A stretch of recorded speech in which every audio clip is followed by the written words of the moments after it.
নমস্কার, আমি Bithi. Welcome to my channel Rai daily blog. কেমন আছো সবাই? আশা করছি অনেক ভালো আছো, আর যে যেখানে আছো ঈশ্বরের কৃপায় একদম সুস্থ আছো। তো কাল তোমাদের সাথে রাহুলের বিয়ের ভিডিওটা শেয়ার করেছিলাম, আর এটা হচ্ছে বিয়ের পরের দিনের ভিডিও। তো কয়েকটা ভিডিও আর কি ফোনে ক্যাপচার করা ছিল, ভাবলাম সেটাও তোমাদের সাথে একটু শেয়ার করি।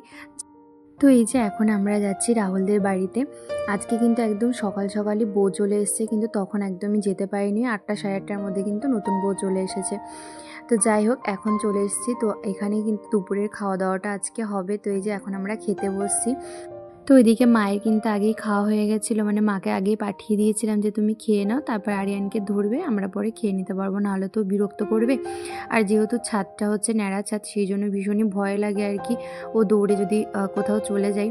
তো যাই হোক, আমাদের খাওয়া দাওয়া কিন্তু হয়ে গেছে। আর নতুন বউর বাড়ি থেকে কী এসেছে, তো সেইগুলো একটু দেখা দেখি করছিলাম। আর এইগুলো একটু ভিডিও ক্যাপচার করে নিয়েছিলাম। তো ভাবলাম চলো তোমাদের সাথে একটু শেয়ার করা যাক কী দিয়েছে। তো ওইদিকে দেখো আলমারি, তারপর আলনা, আর এই যে দেখছো এখানে সবাই বসে গল্প করছে, এই সোফাটা দিয়েছে। তারপর দেখো এই যে দেখছো শোকেসটা, এটাও কিন্তু দিয়েছে। আর এর পাশে দেখছো ওই যে ওই ক্যাবিনেটটাও কিন্তু দিয়েছে। আর এই যে দেখো এই পুচকুটা চলে এসেছিলো, তো ওর নামটা আমি ভুলে গেছি। কি সুন্দর, মানে কি কিউট না বলো। তো যাই হোক, এই যে দেখো ক্যাবিনেটটা, তারপরে এই সেন্টার টেবিলটা দিয়েছে। আর প্রত্যেকটা জিনিসই কিন্তু ভীষণ সুন্দর হয়েছে, ডিজাইনগুলো ভীষণ সুন্দর। আর এই যে দেখছো এই খাটটা আর কি দিয়েছে, তো খাটের ডিজাইনটাও কিন্তু ভীষণই সুন্দর। তো এদিকে হচ্ছে বিছানাটা আর কি সেট করা হচ্ছে এখন। আর এই যে দেখো ওদের বাড়ি থেকে কিন্তু চলে এসেছি। আর এসে আরিয়ান তো এখন ওর পিপি বাড়িতে চলে এসেছে। আর এসে দেখো কি শুরু করে দিয়েছে, ওখানে না ধান ঢাকা আছে, আর ও বারবার শুধু ধানের ওপরেই উঠবে। ওই ক্যানটা দেখছো, ওটা হচ্ছে একজনটা দিয়ে গেছে। তো এই বাড়িতে আর কি আমরা গরুর দুধ নিই, তো আরও কয়েকজন আছে নেয়, তো তাদেরই আর কি ক্যানটা রেখে গেছে। সেই ক্যানটা নিয়ে এরকম করছে, কারোর কথা শুনবে না, ও ধানের ওপরেই উঠবে। তো যাই হোক, ওদিকে সন্ধ্যা দিয়ে কিন্তু এখন আমি ঘরে চলে এসেছি।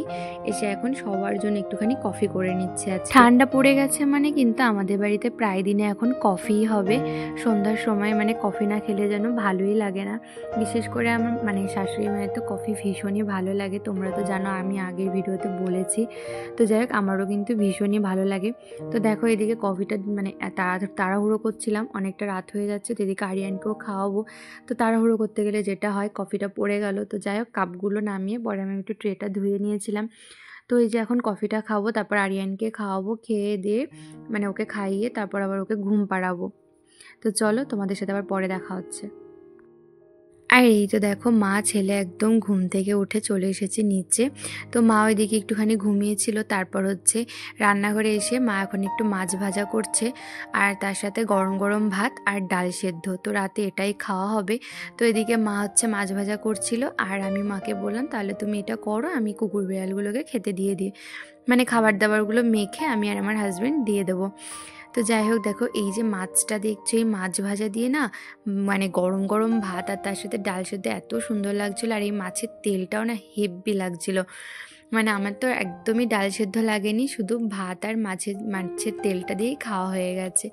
তো যাই হোক, দেখো এদিকে আমি এখন কুকুর বিড়ালগুলোর খাবারটা মেখে নিচ্ছি। বাইরে যেহেতু ঠান্ডা ঠান্ডা পড়েছে, তো সেহেতু ওর বেচারাগুলো খাওয়ার জন্য কখন থেকে অপেক্ষা করছে।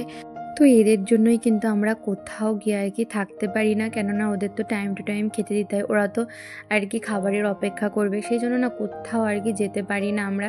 কাউকে না কাউকে কিন্তু বাড়িতে থাকতে হয়। তো চলো এখন ওদের খেতে দিয়ে আসি। আর এদিকে দেখো বাবাই না মানে খাওয়া দাওয়া করে আরিয়ানকে নিয়ে ওপরে চলে আসে, ওরও খাওয়া হয়ে যায়, আর এসে না খেলাধুলো করে আর কি। তো এদিকে কি করছে ও, মানে মায়ের ফোনটা দেখছিল, দেখতে দেখতে না ফট করে মায়ের ফোনটা একদম খাটের নিচে ফেলে দিয়েছে। তো তার জন্য না ওকে একটু বকা দিচ্ছিলাম, যাও ফোনটা নিয়ে এসো। তো ও এরকমই করে কিন্তু মাঝে মাঝে আর কি, ফোন যদি কখনো দেখে না কোনো একটা কিছু ভালো লাগলো না, তখনই কিন্তু ফট করে ফোনটা ছুঁড়ে ফেলে দেয় এরকমভাবে। তো যাই হোক, আমি ওকে একটু বলছিলাম, কিন্তু খাটের নিচে তো ঢুকবে না, ও ভীষণই ভয় পাই। তো বারবার দেখাচ্ছিল, আর এটা ওটা না যখন দেখছে যে আনতে পারবে না, তখন কিন্তু আমাকে এটা ওটা দিয়ে ভোলাচ্ছিল। তো যাই হোক, চলো এখন অনেক রাত হয়ে গেছে, আমি ওকে ফোনটা বের করে দিই। তো এখন হচ্ছে ওকে রেডি করব, ঘুম পাড়াবো। তো চলো টাটা, আজকের মতো ভিডিওটা এটুকু।